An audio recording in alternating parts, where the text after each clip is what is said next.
പ്രിയപ്പെട്ട സഹോദരങ്ങളെ, നമ്മൾ ഇന്ത്യൻ സ്വാതന്ത്ര്യ സമര ചരിത്രങ്ങളിലൂടെ കടന്നു പോവുകയാണ്. അതിലെ പ്രധാനപ്പെട്ട സംഭവങ്ങള്, പ്രധാനപ്പെട്ട കഥാപാത്രങ്ങള്, പ്രധാനപ്പെട്ട കാലഘട്ടങ്ങള് നമ്മൾ ചർച്ച ചെയ്തുകൊണ്ട് പോവുകയാണ്. 1919 മൊണ്ടാങ് ചെംസ്ഫോർഡ് റിഫോം, അതിനുശേഷം വന്ന ചില പ്രധാനപ്പെട്ട സംഭവങ്ങൾ നമ്മൾ കണ്ടു കഴിഞ്ഞു. ഇന്ന് നമ്മൾ ആരംഭിക്കുന്നത് ഖിലാഫത്ത് മൂവ്മെന്റോടുകൂടിയാണ്. Who was elected as the president of All India Khilafat Conference held in Delhi in 1919? മഹാത്മാഗാന്ധിയാണ് 1919 ഡൽഹിയിൽ നടന്ന ഖിലാഫത്ത് കോൺഫറൻസിൽ വെച്ച് പ്രസിഡന്റ് ആയിട്ട് തിരഞ്ഞെടുക്കപ്പെട്ടത്. ഇതെന്തായിരുന്നു ഈ ഖിലാഫത്ത് മൂവ്മെന്റ്? അത് ഇന്ത്യയിൽ എങ്ങനെയാണ്, ഇന്ത്യയിൽ അതിന്റെ പ്രാധാന്യവും സ്വാധീനവും എന്തൊക്കെയായിരുന്നു എന്ന് ഏതാനും ചില കാര്യങ്ങളോട് നമ്മൾ ഇവിടെ ചർച്ച ചെയ്യാണ്. The Indian Muslim movement 1919 to 1924. It was a pan-Islamic political protest campaign launched by Muslims of British India, led by Sawkat Ali. ഈ ഇന്ത്യൻ മുസ്ലിം മൂവ്മെന്റ് 1919 മുതൽ 24 വരെ നിലനിന്നിരുന്ന ഇന്ത്യൻ മുസ്ലിം മൂവ്മെന്റ് എന്തായിരുന്നു? അത് ഒരു pan Islamic political protest campaign. ഒരു pan എന്ന് പറഞ്ഞാൽ ഇന്ത്യ മുഴുവനായിട്ടുള്ള ഒരു ഇസ്ലാമിക് പൊളിറ്റിക്കൽ പ്രൊട്ടസ്റ്റ് ക്യാമ്പയിൻ. ആരൊക്കെയായിരുന്നു അത് നേതൃത്വപ്പെടുന്നത്? Shoukath Ali, Maulana Muhammad Ali ജൗഹാർ, Hakeem Ajmal Khan and Abdul Kalam Azad. ഇതിനു വേണ്ടിയായിരുന്നു to restore the Caliph of Ottoman Caliphate, who was considered the leader of Sunni Muslims as an effective political authority. അതായത് Ottoman caliphate എന്ന് പറഞ്ഞ Ottoman state restore ചെയ്യും. അതായത് Ottoman state എന്ന് പറഞ്ഞാൽ ഇന്ത്യയായിട്ട് ബന്ധപ്പെട്ടല്ല. ഇന്ത്യയിലെ മുസ്ലിങ്ങളും അവരുടെ ഒരു സൗത്ത് ഈസ്റ്റ് യൂറോപ്പിലും വെസ്റ്റേൺ ഏഷ്യയിലും ആ കാലഘട്ടത്തിൽ നിലനിന്നിരുന്ന ഒരു എംപയർ ആണ്. സുന്നി ഇസ്ലാമുകളുടെ ഒരു സെന്റർ ഒരു സ്റ്റേറ്റ് ആയിരുന്നു ഈ കാലിഫേറ്റ്. കാലിഫേറ്റ് എന്ന് പറഞ്ഞാൽ സ്റ്റേറ്റ് എന്നാണ്. ഇസ്ലാമിക് കാലിഫേറ്റ്, ഖിലാഫത്ത് എന്നറിയപ്പെടുന്നു അല്ലെ. 13ാം നൂറ്റാണ്ടിലാണ് ഓട്ടോമൻ, നമ്മുടെ ചരിത്രം ഒന്ന് നോക്കുക, ഓട്ടോമൻ എംപയർ. അതായത് ഞാൻ നേരത്തെ പറഞ്ഞു സൗത്ത് ഈസ്റ്റ് യൂറോപ്പിലും വെസ്റ്റേൺ ഏഷ്യയിൽ ആ ഒരു പ്രദേശം നിങ്ങൾ മാപ്പിൽ നോക്കുക, മനസ്സിലാക്കുക. തുർക്കി കേന്ദ്രമായിട്ടുള്ള ഒരു പ്രദേശം നിങ്ങൾ മനസ്സിലാക്കുക. ആ തുർക്കി കേന്ദ്രമായിട്ടുള്ള പ്രദേശത്ത് 13ാം നൂറ്റാണ്ടിൽ സ്ഥാപിതമായ ഒരു സാമ്രാജ്യമാണ് ഓട്ടോമൻ എംപയർ. അത് 20ാം നൂറ്റാണ്ട് വരെ, അതായത് ഈ കാലഘട്ടം വരെ അത് നിലനിന്നു. ഈ കാലഘട്ടത്തിൽ അത് ലിക്വിഡേറ്റ് ചെയ്യാണ്. ആ കാലിഫേറ്റ് ഓട്ടോമൻ എംപയർ തീർന്നു പോവുകയാണ്. അത് എങ്ങനെയാണ്? It was A protest. നമ്മൾ ഈ ഇന്ത്യൻ മുസ്ലിം മൂവ്മെന്റ് ആണ് നമ്മൾ കണ്ടത്. അത് ഉണ്ടായിരുന്നു to restore the caliph of Ottoman caliphate. Ottoman കാലിഫേറ്റിലെ അതിന്റെ ഭരണം റീസ്റ്റോർ ചെയ്യുക. Who was considered the leader of Sunni Muslims? Sunni മുസ്ലിമിന്റെ ലീഡർ ആയിരുന്നു, അല്ലെങ്കിൽ അവരുടെ കേന്ദ്രമായിരുന്നു. അത് അവരുടെ ഒരു പൊളിറ്റിക്കൽ അതോറിറ്റി ആയിരുന്നു ഈ ഓട്ടോമൻ എംപയർ, അല്ലെങ്കിൽ ഈ കാലിഫേറ്റ്, ഓട്ടോമൻ കാലിഫേറ്റ് എന്ന് പറയുന്നത്. It was a protest against the sanctions placed on the Caliph and Ottoman Empire after the First World War by the Treaty of Severs. ഈ Treaty of Severs 1920 August 10-ാം തീയതി ഫ്രാൻസിൽ നടന്ന ഉടമ്പടിയാണ്. ഈ ഉടമ്പടി അനുസരിച്ച് അതിന് ബ്രിട്ടീഷുകാരുടെ ഒന്നാം ലോകമഹായുദ്ധത്തിന് ശേഷം ഉണ്ടായൊരു ഈ ഉടമ്പടിയോടുകൂടി ഇസ്ലാമിക് കാലിഫേറ്റ്, ഈ ഓട്ടോമൻ എംപയർ ലിക്വിഡേറ്റ് ചെയ്യണം. അതോടുകൂടി തന്നെ പൂർണ്ണമായിട്ട് തീരുകയാണ്, അത് അവസാനിക്കുകയാണ് ലിക്വിഡേറ്റ്. അതിന്റെ ഒരു പരിണിതഫലമായിട്ട്, ഒരു പ്രതിഫലനമായിട്ടാണ് ഇവിടുത്തെ മുസ്ലിങ്ങളുടെ ഇടയിൽ ഇങ്ങനെ ഒരു ഈ മൂവ്മെന്റ് നടക്കുന്നത്, ഈ ഖിലാഫത്ത് മൂവ്മെന്റിലേക്ക് വരുന്നത്. അതായത് ഓട്ടോമൻ കാലിഫേറ്റ് ഈ പ്രദേശങ്ങൾ നമ്മൾ പറഞ്ഞ ഈ സൗത്ത് ഈസ്റ്റ് യൂറോപ്യൻ ഏരിയയിലും വെസ്റ്റ് ഏഷ്യയുടെ ഏരിയയിലും തുർക്കി കേന്ദ്രമായിട്ടുള്ള ഏരിയയിൽ നടന്ന ആ ഒരു മൂവ്മെന്റ് ഓട്ടോമൻ കാലിഫേറ്റിനെ, ഓട്ടോമൻ എംപയറിനെ ലിക്വിഡേറ്റ് ചെയ്ത ഈ ട്രീറ്റി ഓഫ് സിവിയേഴ്സ് വഴിയായിട്ട് ഇവരെ ലിക്വിഡേറ്റ് ചെയ്യപ്പെട്ട ആ ഒരു സംഭവം, അതിന്റെ ഒരു പ്രതിഫലനമാണ് ഇന്ത്യയിൽ ഖിലാഫത്ത് മൂവ്മെന്റ് എന്ന പേരിൽ ആരംഭിക്കുന്നത്. സുന്നി മുസ്ലിം നേതൃത്വത്തിലാണ്, സുന്നി മുസ്ലിങ്ങളുടെ ആസ്ഥാനമായിരുന്നു അവിടെ. മുസ്ലിങ്ങൾ കേരളത്തിലെ അല്ലെങ്കിൽ ഇന്ത്യയിലെ മുസ്ലിങ്ങളുടെ നേതൃത്വത്തിലാണ് ഈ ഖിലാഫത്ത് മൂവ്മെന്റ് ഇവിടേക്ക് കൊണ്ടുവന്നത്. Gandhi supported the Khilafat movement because Gandhi ആ ഖിലാഫത്ത് മൂവ്മെന്റിനെ സപ്പോർട്ട് ചെയ്തു ആരംഭത്തിൽ. അത് പിന്നീട് ലഹളയായിട്ട് മാറുന്നത് നമ്മളിപ്പോ കാണും. എന്തുകൊണ്ടാണ് ഗാന്ധി സപ്പോർട്ട് ചെയ്തത്? ഗാന്ധി കണ്ടത് എന്താ? It as a way to convince Muslim Indians to support Indian nationalism. ഈ ഇന്ത്യൻ മുസ്ലിമുകളെ ഈ ഇന്ത്യൻ നാഷണൽ മൂവ്മെന്റിനെ സപ്പോർട്ട് നേടുന്നതിന് വേണ്ടി, അവരുടെ കൂടുതൽ സ്വാധീനം അല്ലെങ്കിൽ അവരുടെ താല്പര്യം ഇന്ത്യൻ നാഷണൽ മൂവ്മെന്റിലേക്ക് കൊണ്ടുവരുന്നതിന് വേണ്ടിയാണ് ഗാന്ധി ഖിലാഫത്ത് മൂവ്മെന്റിനോട് ചേർന്ന് അവരുടെ ഒരു മൂവ്മെന്റിൽ സപ്പോർട്ട് ചെയ്യുന്നത്. ഇതിന്റെ ഒരു പ്രതിഫലനമായിട്ട് നമ്മുടെ മലബാർ റിബല്യൻ, കേരളത്തിൽ നടന്നൊരു വിപ്ലവമാണ് 1921. അതേപറ്റി നമ്മളൊന്ന് കാണാം. ഈ ഓട്ടോമൻ എംപയർ, തുർക്കി കേന്ദ്രമായിട്ടുള്ള ഓട്ടോമൻ എംപയർ 20ാം നൂറ്റാണ്ടിൽ അസ്തമിക്കുന്നു. അതിന്റെ ബ്രിട്ടീഷുകാർ ഉൾപ്പെടുന്നു. അതുകൊണ്ടാണ് ബ്രിട്ടീഷ് ഇന്ത്യ, ബ്രിട്ടീഷ് ഫ്രാൻസ് അല്ലെങ്കിൽ ഒന്നാം ലോകയുദ്ധത്തിൽ പങ്കെടുത്തവര്, അതിന്റെ ഒന്നാം ലോകത്തിന്റെ പരിണിതഫലമായിട്ട് ഇവരൊക്കെ ചേർന്ന് ഈ ട്രീറ്റി ഓഫ് സിവേഴ്സ് പാരീസിൽ വെച്ച് 1920 ഓഗസ്റ്റ് 10 നടന്നു. അതോടുകൂടി ഓട്ടോമൻ എംപയർ പൂർണ്ണമായിട്ട് ഇല്ലാതാകുന്നു. അതിനെ റീസ്റ്റോർ ചെയ്യുന്നതിന് വേണ്ടിയാണ് ഈ മൂവ്മെന്റ് വരുന്നത്. അതിന്റെ ഒരു കേരളത്തിലെ ഇന്ത്യയിലെ പ്രതിഫലനമാണ് ഖിലാഫത്ത് മൂവ്മെന്റ്. കേരളത്തിൽ അത് 1921 മാപ്പിള ലഹള എന്ന പേരിലേക്ക് ഒരു കലാപത്തിലേക്ക് നയിക്കപ്പെടുകയാണ്. 1921 മാപ്പിള ലഹള started as resistance against British colonial rule in prevailing feudal system. അതായത് ഇവിടുത്തെ ബ്രിട്ടീഷ് റൂളിനും ഫ്യൂഡൽ സിസ്റ്റത്തിനും എതിരായിട്ടുള്ള ഒരു റെസിസ്റ്റൻസ് ആയിട്ടാണ് ഈ മാപ്പിള ലഹള ആരംഭിക്കുന്നത്. In favour of the Khilafat movement in south Malabar. Khilafat മൂവ്മെന്റിനോട് ആഭിമുഖ്യം പ്രകടിപ്പിച്ചുകൊണ്ട് മലബാറിൽ നടക്കുന്നു. ബട്ട് എൻഡഡ്, ആരംഭത്തിൽ ഇത് ബ്രിട്ടീഷ് കൊളോണിയൽ റൂളിനും അന്നത്തെ നിലനിന്നിരുന്ന ഫ്യൂഡൽ വ്യവസ്ഥിതിക്കും ജന്മിത്ത വ്യവസ്ഥിതിക്കും ഒക്കെ എതിരായിട്ടാണ് ആരംഭിച്ചതെങ്കിലും, ഖിലാഫത്ത് മൂവ്മെന്റിന് അനുകൂലമായിട്ടുള്ള ഒരു പ്രവർത്തനമായിട്ട് ആരംഭിച്ചതെങ്കിലും, പിന്നീട് അതൊരു communal violence between Hindus and Muslims, രണ്ട് പ്രധാനപ്പെട്ട മതങ്ങൾ തമ്മിലുള്ള വിശ്വാസികൾ തമ്മിലുള്ള ഒരു സംഘർഷത്തിലേക്ക്, കമ്മ്യൂണൽ വയലൻസിലേക്ക് അത് നയിക്കപ്പെടുകയാണ് മലബാറിൽ.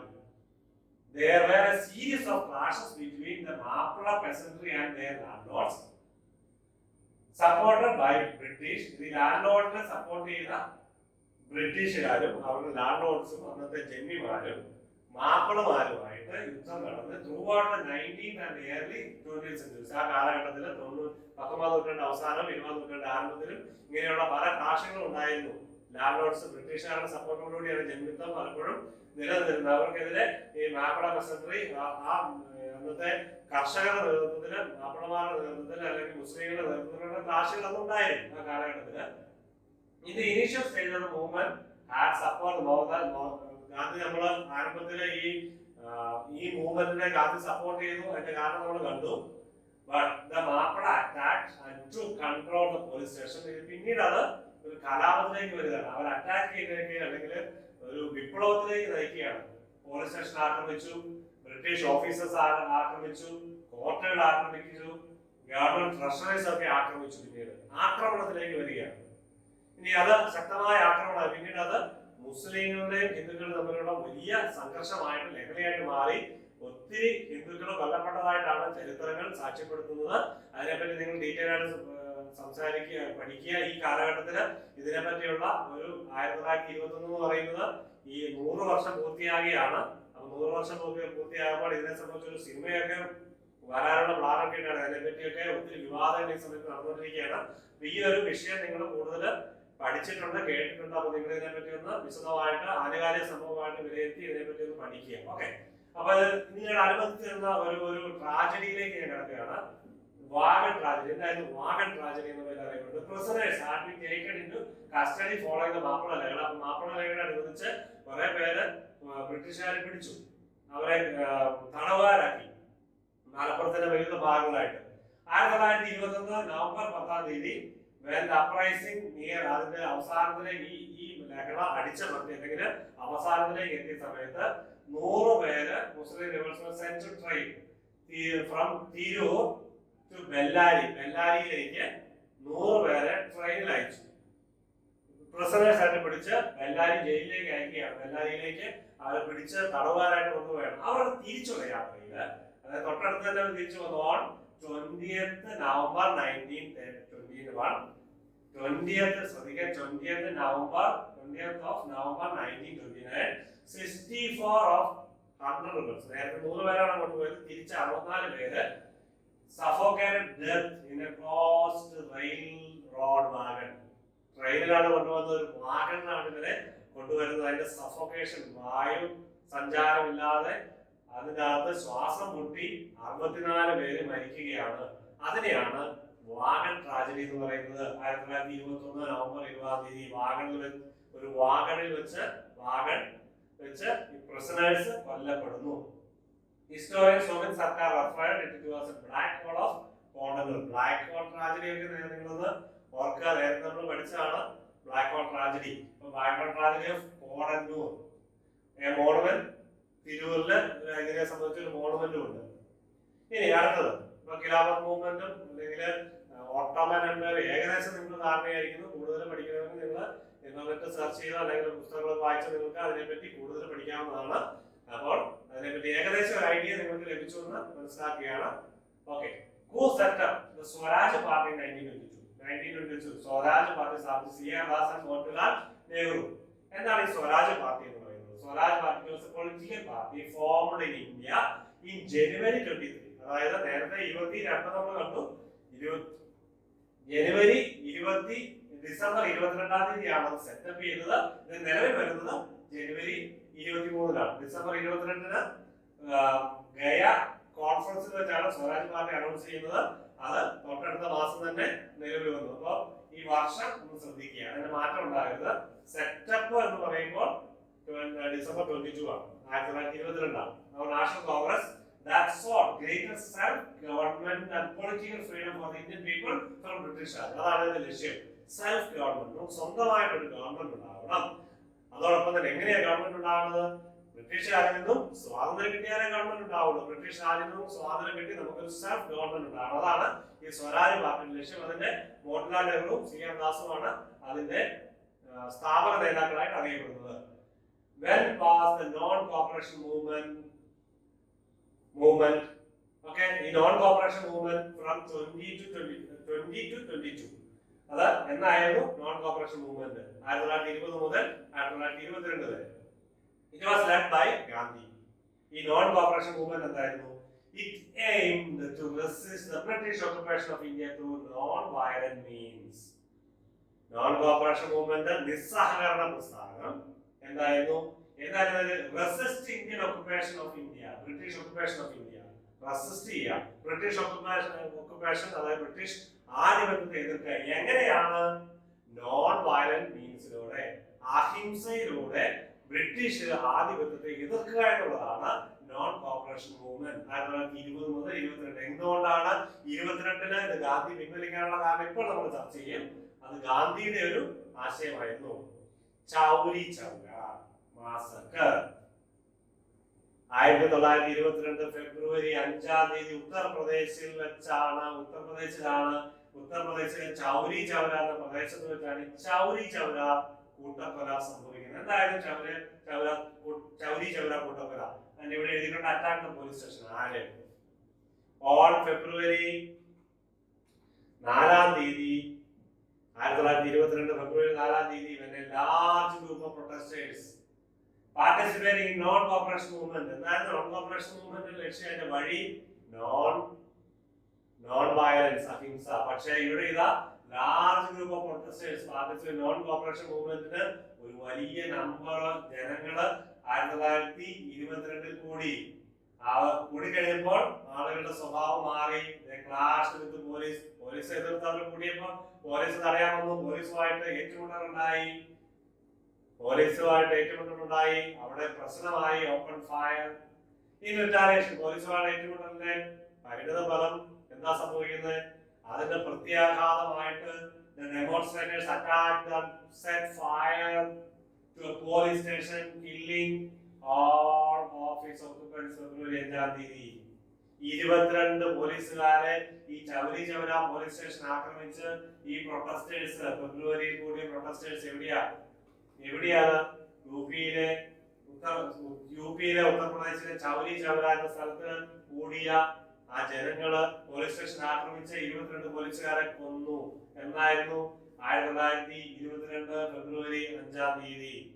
അതാണ് ചൗരി ചൗര സംഭവം, മാസക്കർ എന്ന പേര് അറിയപ്പെടുന്നത്. ഇത് ഗാന്ധിയെ ചൊടിപ്പിച്ചു. എന്താണ് നോൺ വയലൻസ് ആയിരുന്നു, അഹിംസയായിരുന്നു, ആരെയും കൊല്ലരുതെന്നുള്ള ഒരു രീതിയായിരുന്നു ഗാന്ധിക്കുണ്ടായിരുന്നത്. പക്ഷെ ഇവിടെ വലിയ കൊലപാതകം നടന്നു. അതിന് പരിണിതപരമായിട്ട് Gandhi suspended non cooperation movement. ഏത് ഇൻസിഡന്റ് ആണ് അത് കാരണമാക്കിയിരുന്നത്? ചൗരി ചൗര.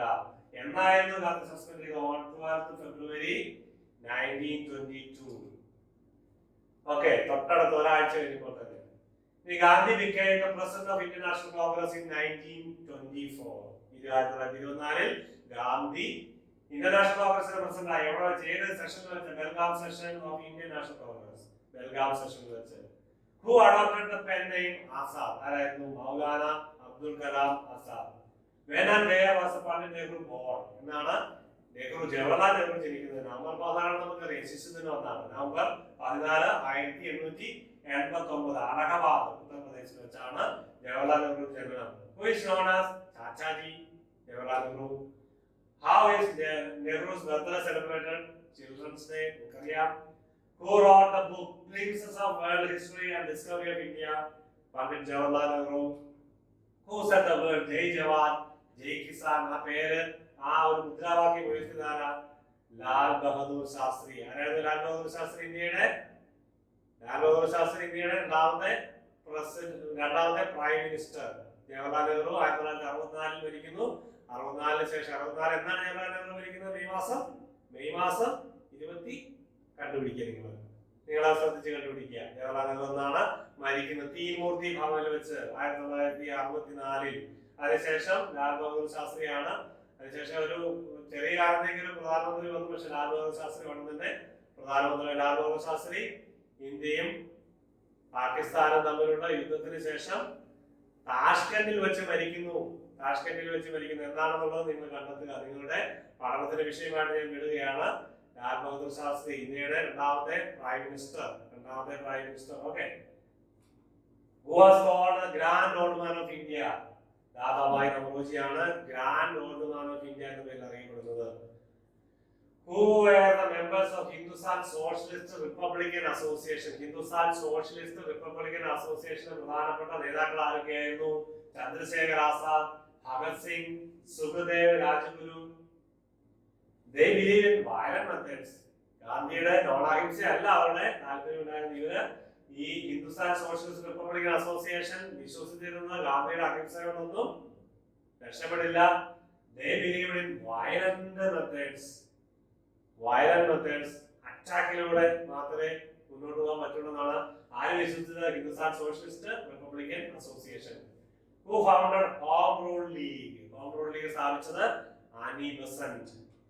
Then എന്താണ് Home Rule League? The Indian Home Rule League movement was a movement in British India on the lines of Irish Home Rule movement and other Home Rule movement. Irish Home Rule movement ചുവട് പിടിച്ചുകൊണ്ട് ഇന്ത്യയിൽ ആരംഭിച്ച movement ആണ് Indian Home Rule movement.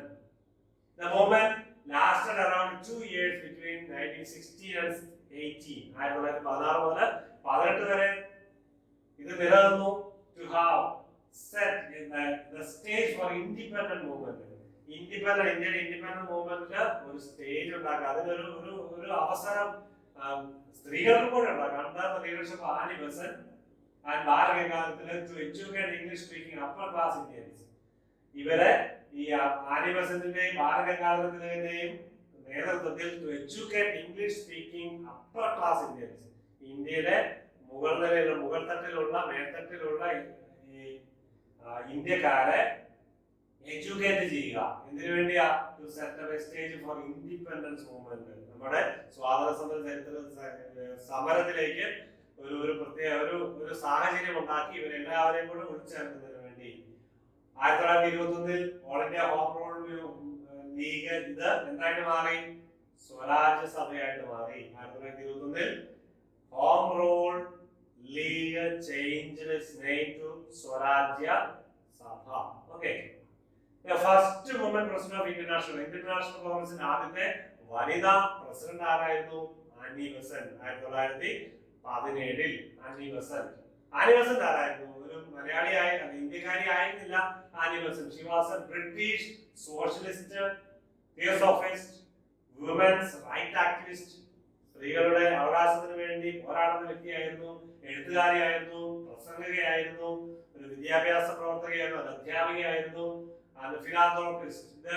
ഈ Annie Besant ആരായിരുന്നു? 1847 മുതൽ 1933 അവർ മരിക്കുന്നത്. 1847 ജനിക്കുന്നു, 1933 മരിക്കുന്നു. Regarded as A champion of human freedom, മനുഷ്യ സ്വാതന്ത്ര്യത്തിന്റെ ഒരു ചാമ്പ്യൻ എന്നാണ് അറിയപ്പെട്ടിരുന്നത്. She was an ardent supporter of both Irish and Indian self-rule. സ്വയം ഭരണത്തിന് വേണ്ടി സപ്പോർട്ട് ചെയ്ത ഒരു ബ്രിട്ടീഷ് ആയിരുന്നു Annie Besant. She was a prolific author with over 300 books and pamphlets. എന്ന് പറഞ്ഞാൽ ഈ കൈപുസ്തകം, കൊച്ചു പുസ്തകങ്ങളൊക്കെ ചെറിയ ലീഫ്ലെറ്റുകൾ. അപ്പോൾ ഇത്ര 300ഓളം പുസ്തകങ്ങളും ചെറിയ ലീഫ്ലെറ്റുകളും എഴുതിയ ഒരു വ്യക്തിയായിരുന്നു. ഈ ഒരു വിദ്യാഭ്യാസ പ്രവർത്തക എന്നുള്ള രീതിയിൽ ഇവരുടെ പ്രവർത്തനമാണ് ബനാറസ് ഹിന്ദു യൂണിവേഴ്സിറ്റി ഒക്കെ സ്ഥാപിക്കുന്നതിന് സഹായമായി തീർന്നത് ആനി ബെസന്റിന്റെ ഒരു പ്രവർത്തന ഫലമായിട്ട്. അപ്പോൾ ആനി ബെസന്റ് ഇന്ത്യ ചരിത്രത്തിലെ ഒരു പ്രധാനപ്പെട്ട വ്യക്തിയാണ്. ഇന്ത്യൻ നാഷണൽ മൂവ്മെന്റിന് കോൺഗ്രസിന്റെ പ്രസിഡന്റ് ആയിട്ട് തന്നെ സപ്പോർട്ട് ചെയ്ത ഒരു ബ്രിട്ടീഷ് വനിതയാണ് Annie Besant. Name the leader who was responsible for the awakening of women of India. Sarojini Naidu. സ്ത്രീകളുടെ ഉന്നമനത്തിന് വേണ്ടി, സ്ത്രീകളെ മുൻനിരയിലേക്ക് കൊണ്ടുവരുന്നതിന് വേണ്ടി പ്രവർത്തിച്ച ഇന്ത്യൻ വുമൺ ആയിരുന്നു സരോജിനി നായിഡു. എന്ന് കേട്ടിട്ടുണ്ടാവും. Who wrote the following collections of poems. ഒരു കവയിത്രി ആയിരുന്നു സരോജിനി നായിഡു. അവരുടെ പുസ്തകങ്ങളാണ് The Broken Wing, The Word of Time, The Magic Tree. ഇതൊക്കെ സരോജിനി നായിഡുവിന്റെ പുസ്തകങ്ങളായിരുന്നു. സരോജിനി നായിഡു എന്താണ് അറിയപ്പെട്ടിരുന്നത്? ഭാരതീയ Kokila, The Nightingale of India. ഭാരതീയ കോകില. കോകില എന്ന് പറഞ്ഞാൽ കുയിൽ അല്ലേ? അപ്പോൾ ഭാരതത്തിന്റെ കുയിൽ എന്ന പേരിൽ അറിയപ്പെടുന്നത് നൈറ്റിംഗേൽ ഓഫ് ഇന്ത്യ അല്ലേ? The first Indian woman president of Indian National Congress. നേരത്തെ Sarojini Naidu first woman president of Indian national Congress ആയിരുന്നു. ഇത് first Indian woman president of Indian national Congress. ഇന്ത്യയിൽ നിന്നുള്ള ആദ്യത്തെ ഇന്ത്യൻ നാഷണൽ കോൺഗ്രസിന്റെ പ്രസിഡന്റ് സരോജിനി നായിഡു 1925. ഒരിക്കലും സംശയം വരരുത്.